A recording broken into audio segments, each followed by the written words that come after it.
Welcome to the No Tracers podcast. What's up, guys? How's it going? My name is Kay. I am your host here on No Tracers. This podcast is all about urban exploring. If you are new to this podcast, please go back to the beginning on whatever streaming platform you're listening to this on. Check out the first 9 episodes. They are all tips and tricks for you to get into urban exploring if you're interested.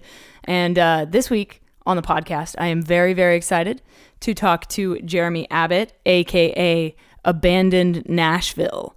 I came across this guy's Instagram page after he followed me one day, actually on my account, no.tracers on Instagram. And I just immediately was like, oh man, this guy's stuff is sick. I need to get him on the podcast. And I hit him up and he was kind enough to agree to come on and share his insight, share his stories with you guys. And I'm extremely excited to get into this episode. But before we start, I need to let you know I have a book out called No Tracers, an Urban Explorer's Diary. It is full of high-res photography and stories from my urban explorations all over the world, mostly the United States, a couple in Canada, and this place in Portugal, which was really sick, abandoned 360-degree restaurant. If you guys want to check more of that stuff out, definitely head to JustTheLetterK.com/No Tracers. I'll put a link down in the description. There's also several links down there if you need gear for exploring, like a light, a backpack, gloves, a respirator, which is the most important thing. Protect those lungs. Protect those lungs, people. But yeah, definitely check out the links in the description if you guys are looking for gear, if you want to check out the social media, and if you want to support me further, you can actually do so via Patreon, where you get early access to all of my content, whether it be the podcast, my vlogs, my music, or anything else that I work on that I feel is, exciting for the Patreon supporters. So if you guys want to head down there, it's patreon.com/JustTheLetterK. Again, a link will be in the description for you. And if you're new to this podcast, please hit that subscribe button, turn your notifications on so you know whenever I post. If you would like to be on the podcast, my email is down in the description. Please email me. I would love to talk to you. If you're an explorer, if you take photos at abandoned places, I would love to talk to you. So please hit me up. My email is in the description below. And if you have questions, if you've got questions about urban exploring that you want answered, you can head to anchor.fm/no tracers. You can actually leave me a voice memo over there, like a little voicemail, and I will incorporate it into the episode of the podcast and I will answer that question. So if you guys do have questions, head to anchor.fm/no tracers and you can leave me a voicemail. I think that's a super cool perk of being on Anchor. So yeah, if you guys are interested in that, if you have any questions, let me know over there or on Instagram @NoTracers. Cool. And the last little piece of housekeeping that I want to let you guys know about is if you leave a rating and feedback on this content, on this podcast, I will send you a signed photo print from an abandoned place that I've explored. So if you guys are interested in getting a signed photo print, all you got to do is take 30 seconds, leave a rating, leave some feedback, and then take a screenshot and send that to me at no.tracers on Instagram, and I will get you a signed photo print to you as soon as possible. All right, so with me today, I have Abandoned Nashville on the podcast. Can you introduce yourself to the audience and what you do? Yeah, Jeremy Abbott. I'm Abandoned Nashville. Most of my explorations take place around Nashville, but not limited to. And yeah, that's what I do. Explore abandoned buildings, take photographs. What made you catch the bug? Probably when I was a kid. My mom, more than likely, is probably the best answer for that. When I was a kid, I grew up in Kentucky, like very rural, backwoods Kentucky, and my mom and I would drive down like these old, like, I don't know, I guess you would call them hollers. Have you ever heard of that term? Hollers? No, I have not. Oh, so they're like these dirt roads, and I guess all the hicks call them, I guess it got named holler, but anyway, yeah, so I would drive down these old holler roads with my mom, and we would find all these like old abandoned houses, and my mom was super into this stuff, and we would go in these houses, and I remember my mom would she'd walk in and she'd be all quiet even though no one's there. It was like a very sacred thing. And I guess that's when it started. I had like a reverence for abandoned buildings even then. So yeah, I don't know. That's probably the best answer. My mom. Amazing. That's so cool that like, you know, my brothers got me into exploring when I was like 13 or 14. We went out into the woods and we would explore the abandoned like houses and stuff in the woods, and that was always so fascinating to me, and that's where I got caught my bug, you know. So it's so cool to hear how these different explorers started. So can you tell me, I assume that one of these houses was your first exploration. Is that accurate? Yeah, so there's a house behind my house. I don't know, maybe a few miles, and crazy. So there used to be a family that lived there, and the husband killed his entire family, and it was a Jesus. cold case. Yeah, it's fucking crazy. So it was a cold case. Still didn't find the guy. And this happened like back in the 80s. And I remember when I went, my mom took me there, and then I went back like probably when I was like 18 or 19 when I had my license. And I remember I found this Levi jean jacket, and I wore that shit for like years. Because I thought it was so cool that I had a Levi jean jacket from this place, and the story behind it and everything. But yeah, crazy, crazy, crazy story. And so I guess that's probably also how I also got into like the whole story behind everywhere that I went. I always wanted to learn about, you know, what happened there, like who lived there, you know. Yeah. So I think that's probably my first exploration is that. I love that. I love that you took a little token, you know, like Yeah. I'm obsessed with Dr. Pepper, the soda myself. I've been drinking it since I was like 14 years old, and I got hired actually. So what I do in abandoned buildings, I usually try to take my freelancing work and set that project in an abandoned building. Whether it's a product shoot or if it's a band photo shoot or music video, I always try to use the aesthetic of an abandoned building as my backdrop. And so this guy flew me out to West Virginia, and we went and explored this abandoned elementary school. It was like 3 stories high, giant brick and concrete building that's been there since the 1920s. And in the gymnasium, there was this massive Dr. Pepper sign up above the scoreboard. And I was like, bro, I don't care how, but we have got to get this thing. So now it's in my kitchen. No, how'd you get it back to California? We just mailed it. We just paid to mail it, and it's like a one of those tin signs. You know what I'm talking about? Like it's like hard metal. So yeah, we I just bet that mailed it thing's back. worth some money too. Right? But That's I'm never crazy. selling it. Yeah, totally. Yeah, that's super cool. Let's talk about quarantine real quick. We briefly talked before the podcast. But have you been exploring during this time during quarantine? I know that abandoned places are sparse with people. So for those listening that are like, you guys should be at home by yourselves, abandoned places are the next best thing. So tell me, have you been exploring during this quarantine? Yes, absolutely. In fact, I feel safer in an abandoned building than I do in my own house because I have a roommate. So, and I mean, he's not going anywhere, but I don't know, you know what I mean? Still around people.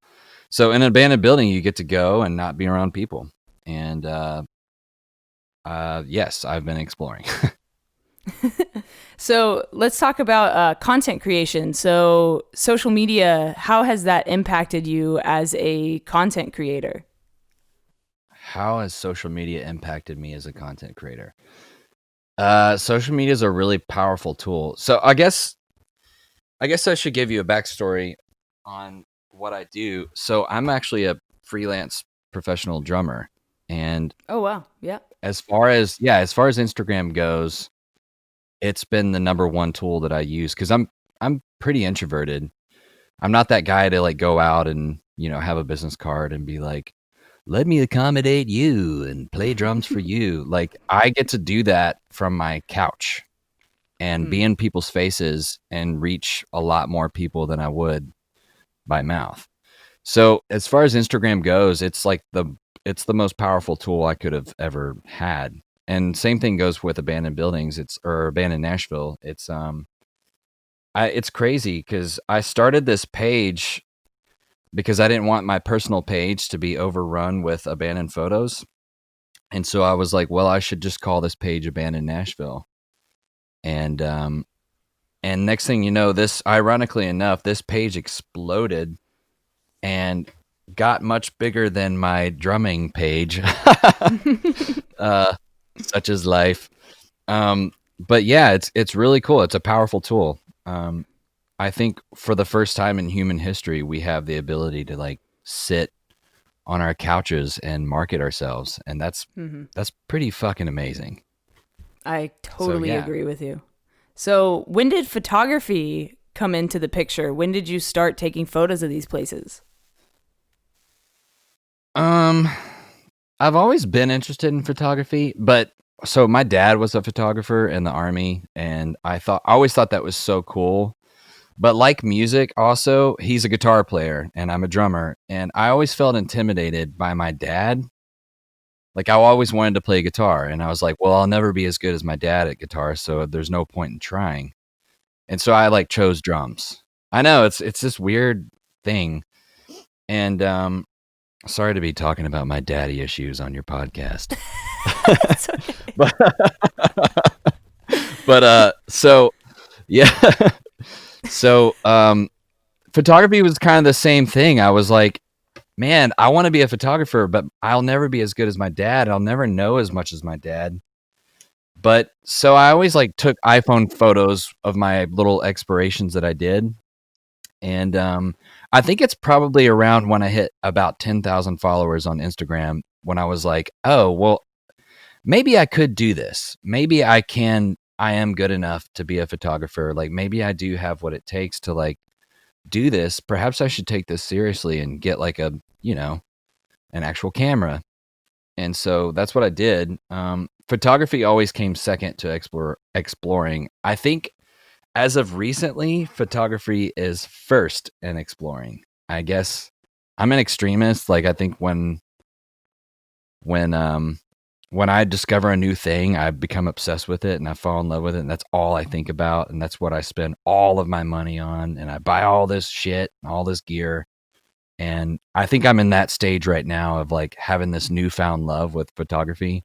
And so like right now it's like an explosion of, what would you call it? Like creativity or just, I don't know. I'm looking for the right word for it. But yeah, photography, it's pretty badass, and it is a newfound love for me. And your photos are absolutely incredible. It's been amazing to get to scroll through your Instagram and see these places that you've explored. And so I want to know, what gear would you recommend for new explorers, somebody that's never explored anything before? What would you recommend that they get? Like a backpack, lights, camera? Like what kind of gear do you use that you recommend? All of the above. A good respirator. I know that's cliche. I know that's what everyone says, but like, man, it's so true. There's a reason why everyone recommends that pretty much first. My dad has a lung disease, and I guess it's more real to me than it is for most people. It's just, man, you got to take care of your lungs. Like, you got to like not be breathing in all that shit, all that asbestos and lead paint and whatever other chemicals they used back in the day when they were making concrete or paint or whatever. So yeah, I would recommend that first. Secondly, everyone wants a flashlight. Everyone recommends one, but I personally favor just a damn good headlamp. Like, you gotta, I don't know.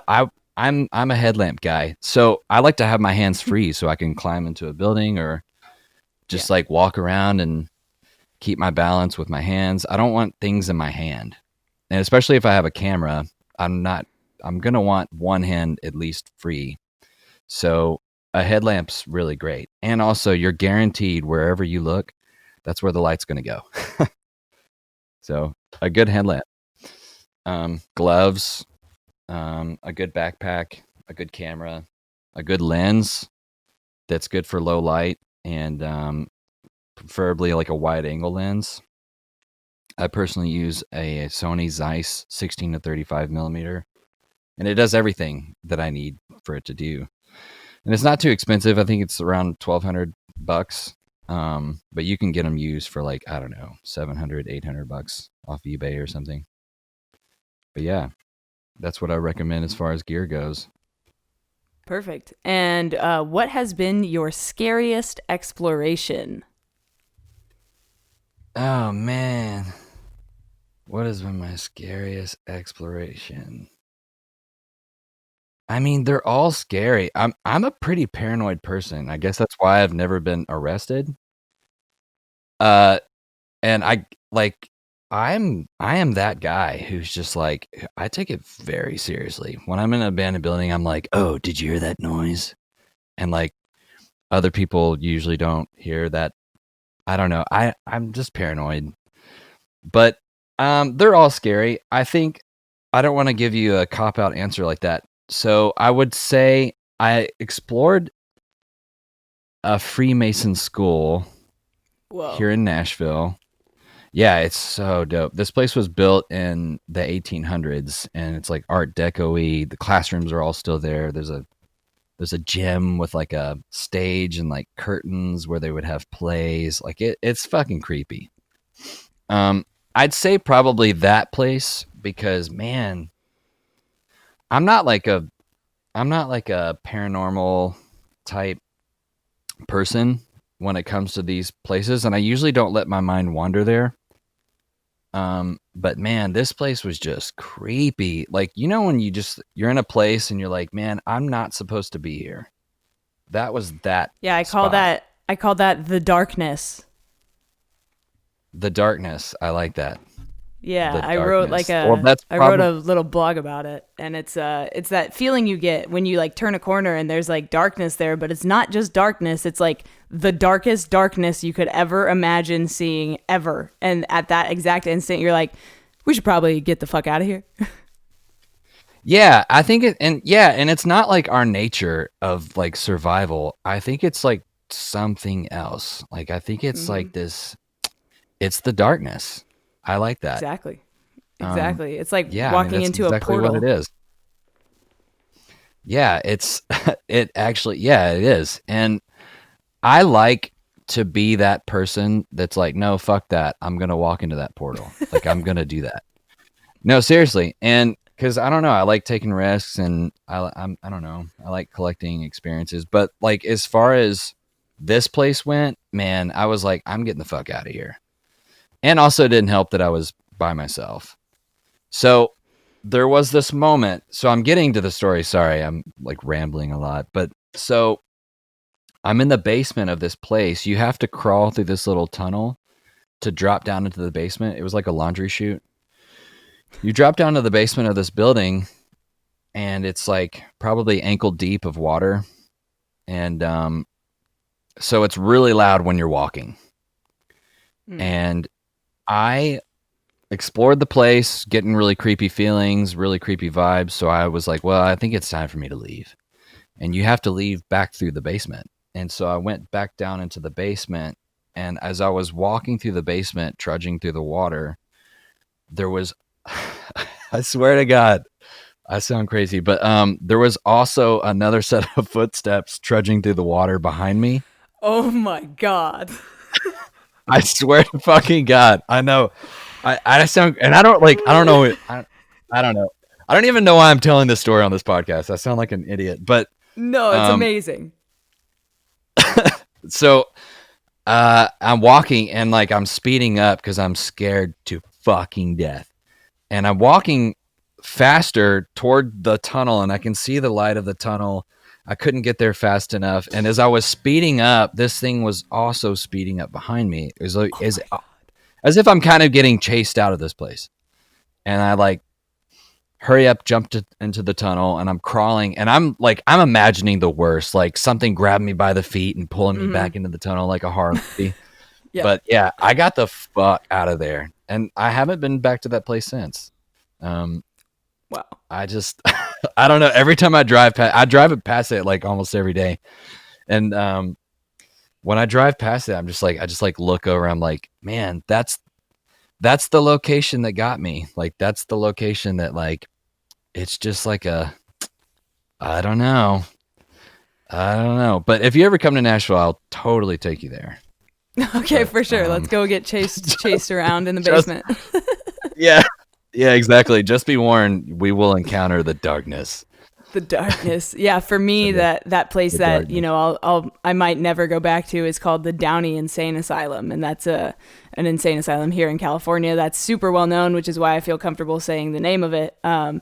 And that place, the darkness, the darkness is very prominent, and people say it's haunted. People say that there's like a crazy cat lady that lives there, so either she's gonna get you or the ghosts are gonna get you. Oh, I think I've heard of this. I think I've heard of the crazy cat lady story. I think I know what you're talking about. Yeah, she'll like snitch on you. It's crazy. It's crazy, man. But yeah, it's super well known spot. So what about history? You mentioned that you were super into like the past of these places you explore. What's one of the places you've explored that has like your favorite history story? Man, probably this recent insane asylum that I explored. I went without knowing anything about it. All I knew it was built in. I knew the year it was built. It's built in 1800s. But I went and explored this place. Found all this old medical equipment. Like found like the electroshock treatment, the chair. Like I found a morgue. Like I found all this shit that just was just left. And there's no graffiti. Like it's untouched. Wow. It's like a museum. And that's when I was like, damn, I need to read about this place. Holy shit. So, I'd say this place, man, like I just started uncovering all this dirt on this place, like all this like corruption, like black market ties, like baby, like they were selling babies throughout from this place in the 30s and 40s to the black market and child labor. And there's like Hollywood stars that were buying babies from this location. Like it's insane. Yeah. And like they were admitting people to this hospital for things that today it's just like, man, I probably would have been admitted to this place for fucking crying out loud. But yeah, there's also the story of this girl who was a lesbian in 1898 who was admitted because her community thought that she was evil because she was a lesbian. And she wound up going and dying in this hospital like 14 years later because she committed suicide in the water treatment facility. She like just drowned in it. It's fucking terrible. Like, I mean, I'm talking horror story type shit all took place in this building. So then going back, I went back a second time because I was like, man, I can't get enough of this location. I went back a second time knowing all of this, knowing the stories, and just like having the reverence of like, I had like the utmost respect for this place. It was like a memorial. It was like when you go to a cemetery and you just like, you know, not to walk on the graves. Like, you know, not to like touch things that you just, I don't know. I don't know. I think it's a very sacred location for me. And it's, to answer your question, that's my favorite history of this place. I don't want to give too much history on it though, because it'll totally give away the location. Oh, for sure. Yeah, we don't want that. It's an amazing spot. Yeah. It's an amazing spot. Man, I love, like, I'm the same way. I love learning the history of these places. I think it gives it character and it kind of brings it back to life for you. And I think what you're talking about is you almost have like a newfound respect for the place. Yeah, 100%. 100%. So, my next question is, do you explore alone always, or do you go with people? Like, do you have a preference? A solid mixture of both. I know it's probably not the safest thing to go. Well, it's not safe at all to go by yourself. I think just depending on the building, like if it's like an old, like industrial, like concrete building, I'm fine. Like I'm going to go in there by myself. I don't know, like when I'm in a city that I don't know very well, I don't go by myself ever because I just don't know that area. if there's like much crime, or if there's like, what's the homeless population like. Not that homeless people are scary whatsoever. All my experiences have been pretty great. But you know, like, you just don't want to go in there and get mugged or like, you know, killed or whatever. But I like to take people. It's just hard. I think in Nashville, there's not much of a community here as far as abandoned exploration goes. So it's hard to find people who really understand the respect, and they kind of abide by the code system that we kind of naturally know. Taking people and they're like, well, damn, this door's locked, let's just kick it in. And I'm like, no, we're not gonna kick that fucking door in, dude. No. Like, leave it. Just come on, let's go, come on. And so it's hard to find people who get it. But they are here. I think there's like 5 or 6 people that I can name offhand that do get it. But for the most part, I don't know. And it's also nice going by yourself because you see a lot of things.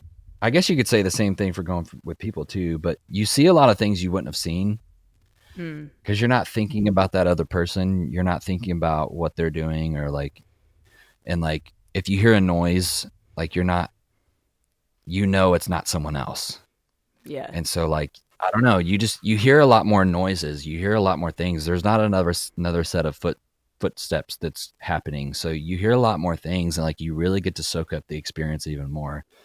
What I really like about it is it appeals to all your senses. Like, I love stimulation.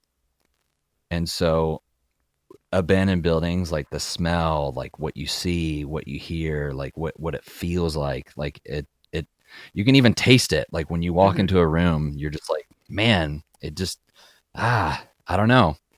And I think when you have other people, you don't get to experience fully all of that.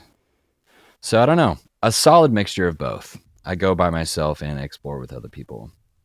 Yeah, I think the isolation of being by yourself really adds like another dynamic to it. I did a whole episode on, like, at the beginning of the podcast, episode 3, where I talk about should you explore alone versus with people, and mostly I just talked about like there's safety in numbers. If you explore by yourself, let people know where you're going, that kind of thing. But I forgot, I lost my train of thought. It's gone now. There goes my thought, just fluttered away like a butterfly. Oh, but yeah, it adds. This is my entire existence. Yes, it adds another element, like another dynamic. If you're by yourself, I feel like you can feel the energy more because you are isolated, and like you said, there's not another person there to like distract you from that. So you're totally in tune with this abandoned place that you're exploring. So I totally get what you're saying when you go by yourself, and you can taste it in the air, you can smell it, you can hear everything. Like, even your eyes like adapt to the darkness that you're in a little bit, which I think is super fascinating. So do you have any goal places that you'd like to explore, whether it's in Nashville, outside of Tennessee completely? For me, like, obviously I want to go to Chernobyl, Fukushima, all these like goal places that I think every explorer wants to go, 100% Chernobyl. Like, I would say that's probably number 1. 100%. I don't know. It's tough. Like, I don't sit and, what do you say? Like, I don't sit around and think about places I want to explore. I think, I'm not very I should probably be more goal oriented when it comes to abandoned exploration. I just find a good spot. I'll just like come across it on the internet, or I'll just see it on my GPS, and I'm like, oh shit, that's my next goal. Like, that's it. So I think goal places is probably the very next place I'm about to explore. Yeah. But I mean, obviously, fucking Chernobyl. That would be insane. I've seen a lot of videos on it, and it's just, it's fucking ridiculous. So yeah, crazy. Obviously that, yeah. There's this guy I watch on YouTube named Shy, and he's from Ukraine, and he recently did a week-long exploration through the exclusion zone all through Chernobyl, went and climbed on the big satellite the giant like satellite thing saw they that. have over there. Yeah. So Yeah. he did that like one full week with like 2 other friends, and they like camped out in the woods. Like it was insane, and it was all just filmed on his GoPro. Like a super simple POV video, but I mean, it was just so fascinating. And I've actually had a guy on my other podcast, Project Freelance, where I talk about freelancing with different people about how they built their careers. He actually spent a week making a documentary about Chernobyl, and he got to stay there, like sleep in the houses, like the big apartments. And so his story was absolutely insane. It was so cool to hear that, and it just kind of floored me to get over there and do that. So that's definitely a goal place of mine, maybe over the next year or 2 years, to get over there. And I definitely want to bring some other explorers, so I'll put you on the list. Oh man, that would be fucking insane. Yes, Absolutely. I would love to go and do that. So if you could live in nuts. one place that you've explored for a week, which place would it be? I went to Romania, and I went to this glass factory. Glass factory doesn't sound fascinating, but holy fuck. This place was huge. It's probably the size of 2 football fields, just full of rooms. And I was there all day, and I didn't get to see it all. Like, it would be one of those places that I would probably have to be there for about a week to truly like soak this place up. So probably that for sure. Yeah, I explored a glass factory, and they did glass and colored glass and porcelain, and it was in Pittsburgh, Pennsylvania. It's super well known. I filmed a music video in there for a band, and it was so cool. Like, you could see there was still colored glass like broken up on the ground, and pieces of porcelain figurines and all kinds of like crazy just stuff just left behind. And the place was half burned down, so it had this like really cool aesthetic to it. And it had like the big chimneys, so I flew my drone up through the chimneys, and man, it was nuts. It sounds insane. Yeah, Absolutely. I know what place you're talking about. My girlfriend actually lives in she's from Pennsylvania, and every time we go visit, I'm always like, man, I just need to go to Pittsburgh. Like, there's also like a badass mental hospital. Do you know what I'm talking about? No, I actually Or don't. maybe it's not mental, Tell me but more. There's a hospital right outside of Pittsburgh to the east. I don't want to give too much away, but anyway, there is a badass hospital that I want to see, and it's very well preserved. Well, judging by what I've seen, it's very well preserved, that I've been wanting to check out for a while. That whole area is just like completely littered with really cool spots to explore. Pennsylvania is cool because it's so old. Mm-hmm. Like, it's such an old part of the United States. Like, there's just amazing old Victorian houses out there, and a lot of old industries that dried up back in the 50s. And I don't know, it's a pretty cool area of the United States.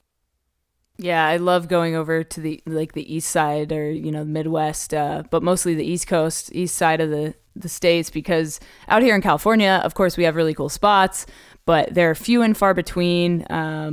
There are a lot of like houses that are abandoned, mansions that are abandoned, but there's nothing that's like old, that has like that old history to it, like it does on the East Coast. You know what I mean? Yeah, I was going to ask about that. Like, what's it like in California, especially in your area?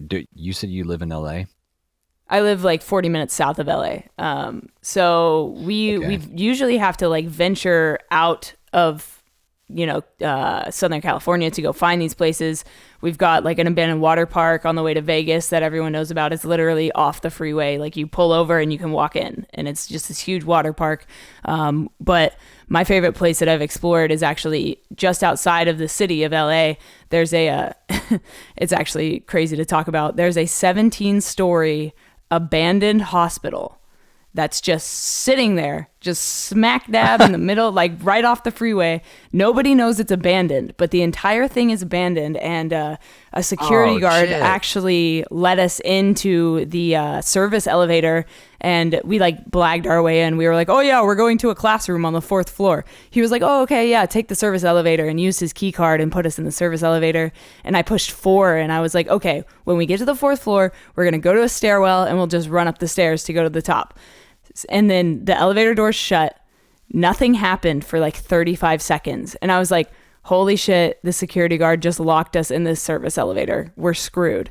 And then all of a sudden, like Tower of Terror at Disney, we shot up all the way to the 17th floor. The doors open and we were there, dude. And it was the coolest place I have ever explored in my entire life. There's a surgical classroom, so it's like got the steep seating, and it like goes all the way down, and there's like a table at the bottom with a giant light, and like, dude, it was insane. There's like it's so cool. So if anybody wants to watch that video, I'll actually put some of it on the YouTube. Is this on video your Instagram? That'll go up. Yes, it's totally on my Instagram. It's absolutely insane. I'll send you. Yeah, it's absolutely crazy. Shit. But I want to go back there, and I want to film a zombie parkour movie in this abandoned 17-story hospital. But I'm trying to do it the right way, like get a permit, do the whole thing, get a film crew, all that. But that's definitely like something on my list as far as like goals, because I think it would be super sick to film a movie there. Have you ever thought about getting into location scouting? Yeah, actually, I have thought about that, because I know that that's a way that you can get access to these places. For example, I actually tried, saying I was a location scout for the Downey Insane Asylum so I could go back in, because now it's guarded by the police. And the police say, oh, you have to call the new hospital and get permission from them. So I called. I was like, hey, I'm a location scout. We're working on, shooting a film. We would love to use this location. And the lady was literally like, I get requests like this every day. We don't allow people on the property. Bye. And hung up on me. I was like, dang it. Dang it. Damn. Right. What? Who was it? I was oh gosh. I was watching this video from this photographer. He's not an urban explorer, but he had this really cool trick. He was talking about how you fly with your gear.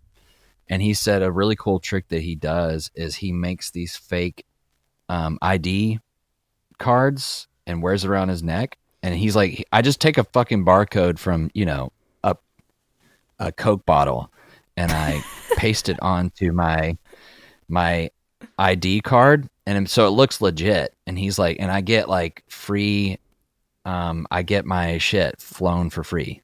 And like, I fly with all these cases, and they just like, because it's a business or something, it makes you look like a professional business.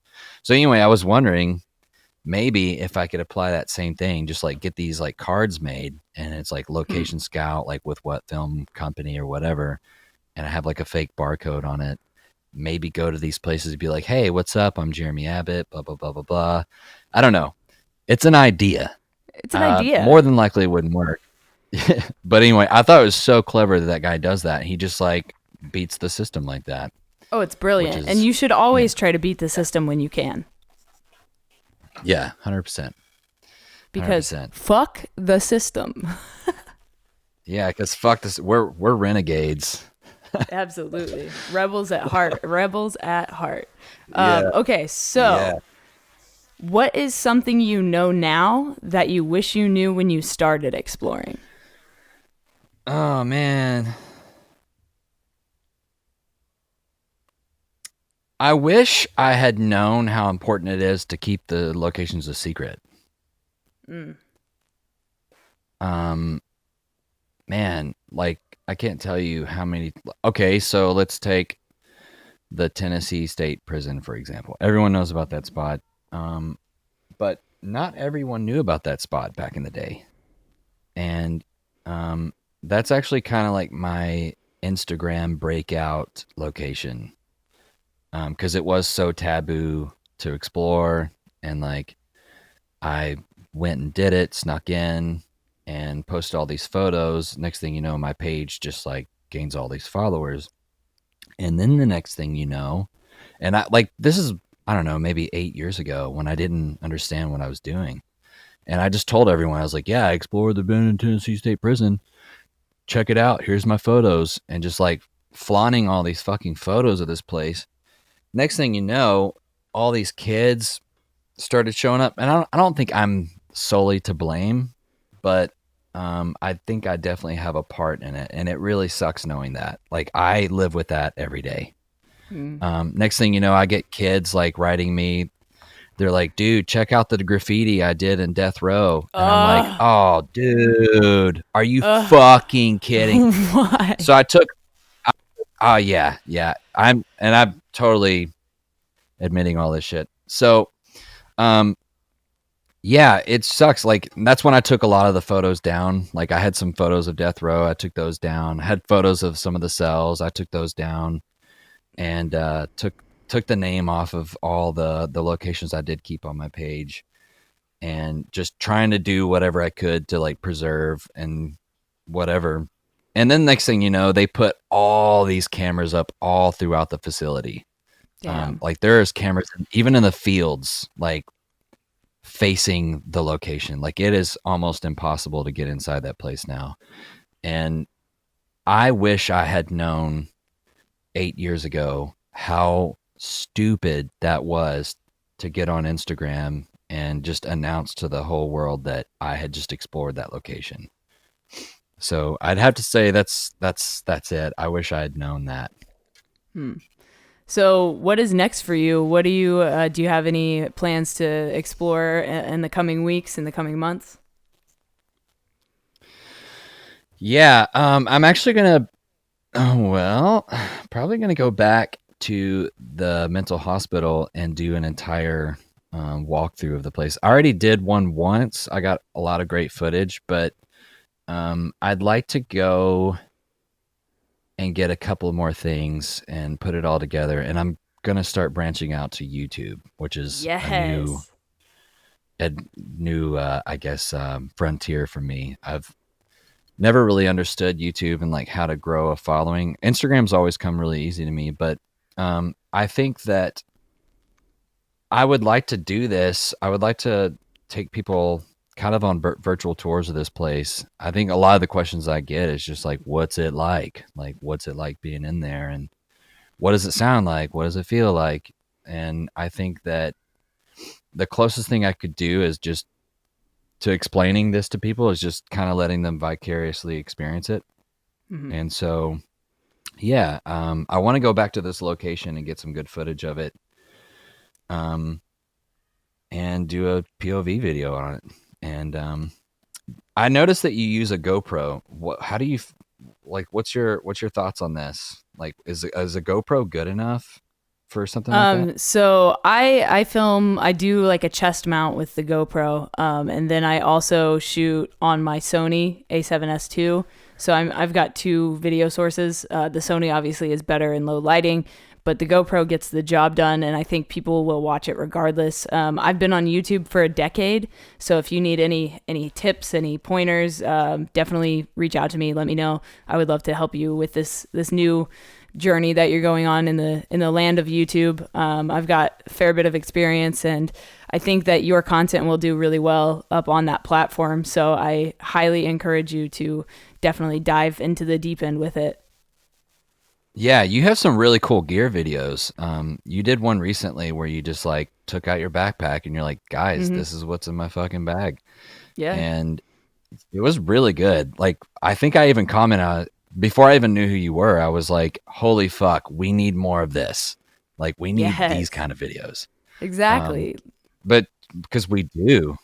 Like, I think for someone like me who has always just been on the more exploration side of it and less on the photography or content side of it, it's so valuable for me. Like, I needed a video like that to like kind of put in perspective of like what you need to like be able to do what you do. Cause I'd love to be able to do what you do. Like, you're definitely an inspiration to me. And I don't know, I want to be able to do what you do. I want to be on your level. You know what I mean? Well, So we'll get you there, man. We'll definitely get you to the level you want to be at. I want to be on a higher level. I want to be able to travel with exploring. I want to do like sponsored stuff. Like I would love to get a sponsor so that I could travel. For example, I'm sure you've heard of Seth Lawless. He's super well known in the urban exploring community. And he actually inspired me to make my first book. I mean, he makes most of his income off of selling his books about abandoned places he's explored. And so that greatly inspired me to make a book as well. And it's crazy. It's super cool to, watch him and watch his growth. And I would love to be on his level. He recently did a brand deal with BMW, and they gave him a car, like a brand new 2020 or 2019 BMW. And he went to all the abandoned NASCAR racetracks in America and drove around them with this new BMW. And the photos were so sick. holy fuck. Yeah. That's crazy. And that's someone who like figured out a way to like take what he loves and do it for a living. Yeah. I think I can relate to that with drumming, but that's now I'm starting to see that like in my future is like I could possibly do something like that. And you see people like exploring with Josh, and like these are just people who, man, they just fucking they have a thing. Like they have a thing that they love, and they figured out a way to beat the system. And it's pretty fucking amazing that we're doing a very taboo thing and we're able to capitalize off of it. And obviously that's not the goal, but it is cool knowing that is a possibility, Yeah. Yeah, it's cool. Yeah. It's cool to see like the earnings. Even I'm a small explorer still. I'm nowhere near Seth or exploring with Josh or Sam and Colby even, who don't really do too much urban exploring anymore. They do a lot of like ghost hunting now, which I think is super interesting. But yeah, it's been super cool to like watch their journey over the years. And I'm actually trying to get Josh on the podcast. I would love to get Sam and Colby on the podcast. Seth wants to do one, but he wants to do it in person. He wants to do it at an abandoned building. So we're going to do like a really cool like video podcast there. Super looking forward to that. But who else, what other explorers do you follow? Oh gosh, whoever I'm following on Abandoned Nashville, really. Abandoned Southeast is a really cool page to look up. He just does, his whole region is the Southeast United States, and his locations are fucking dope, like insane shit. That guy's a big inspiration to me. He actually inspired me to go to this most recent like mental hospital. Who else do I follow? I mean, I follow you. I don't know, exploring with Josh. I don't know. I just fucking love that guy. He's just ridiculous. He's a goofy guy. He's just he just seems like this. I know he's dude. a really goofy dude. I know. He doesn't take himself too seriously. Like no. I don't know. He's just there. He's having fun. And it's just really cool I think people who are free in what they do, as cheesy as that sounds, I really admire that. People that don't take their art too seriously. I don't know. I follow a lot of people like that. I get inspiration from a lot of people from outside of the abandoned community as well. Just like people who just like love what they do. I think if you're an artist, you're not going to be confined to one art. Like usually it's really common for like a musician to be a painter, or a painter to be also a photographer, or a photographer to also be, a carpenter or whatever. Like whatever your thing is, like you're not confined to one art. I think it's a skill. How do I say what I'm trying to say? Like someone said, learning a skill is a skill. And so what I mean by that is like when it comes to abandoned exploration, learning the skill of what I'm doing here, I'm also taking influence in from a lot of people outside of the abandoned exploration community. Just finding, I don't know, finding people who just love what they do. I think that's really important. And you can easily get burnt out on an art. And it's really easy to like become so encompassed in a world of just one art that you forget about yourself. Yeah. Like, what am I trying to say? Like, I don't know. I think my biggest fear with abandoned exploration is what I've done with music is that I've taken something that I love so much and that I'm very passionate about it, and I've decided to make money with it, or Yeah. I've decided to make a living with it, and your relationship with it changes so much when you do that. And everyone told me it would, but I didn't understand how much. So like I've gone back and forth, you know, between like hating music and loving music. It's like a toxic relationship at this point. So I think with abandoned exploration, I'm trying to be very careful to approach it safely Yeah. and just take inspiration from people who really love it rather than people who are very obviously doing it to capitalize off of it. For sure. And I think, that's one of the reasons I wanted to make a podcast about urban exploring, to kind of show people that this is something that, is, like you said, very taboo, but it's something that we're very, very passionate about. It's something that it almost feels like I was born to explore these abandoned places that have been left behind. And, we capture the beauty inside this decay. And I think there's something really special about our niche and the things that we do. So yeah. It is special, 100%. Yeah, it's a very special thing. I think we're all kind of born to be explorers, though. I think True. that's just the thing about our species. We're just curious things, and we also love ourselves. Like, we love humanity. And when you go into a place, like, you are surrounded by the past, and you're surrounded by what we've built, and you're surrounded also by what nature is now reclaiming. And all this it sounds really cheesy, but it's so true. Like, I think it's funny, like, when a 67-year-old, lady nurse or someone who you wouldn't typically think would be doing this or would be interested in this, they're so fascinated by what you do, and it's because it's in them too, and they just don't know it yet. They don't realize it. I think it's in everyone to be fascinated by this hobby or passion. I think we're all born to to explore. Yeah. Some people just don't self-actualize that, though. I don't know. That's my tangent, my ramble. No, I'm glad you and I have found that passion. I love doing it. So if anybody wants to find you online, follow you, see your photos, or possibly reach out to you with any questions, where can they do that? Abandoned Nashville at Instagram.com. Probably. Or now I guess YouTube and Facebook. I'm branching out. I'm getting there. Right. Cool, man. Thank you so much for coming on the No Tracers podcast. Yeah, thanks for having me. It was a lot of fun.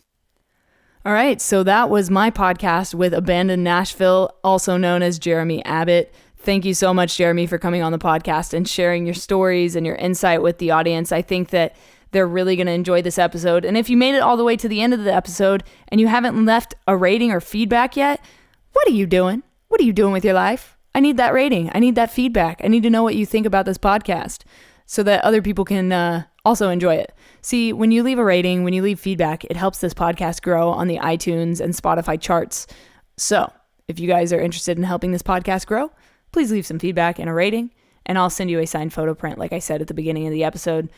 All right, guys, I'm going to get out of here. I got some stuff to do today, but Thank you for listening to this episode of No Tracers. If you guys are new to the podcast, hit that subscribe button. I'll talk to you next Friday with another episode of No Tracers, the podcast. Again, my name is Kay. You can find me at no.tracers on Instagram. I'll see you over there.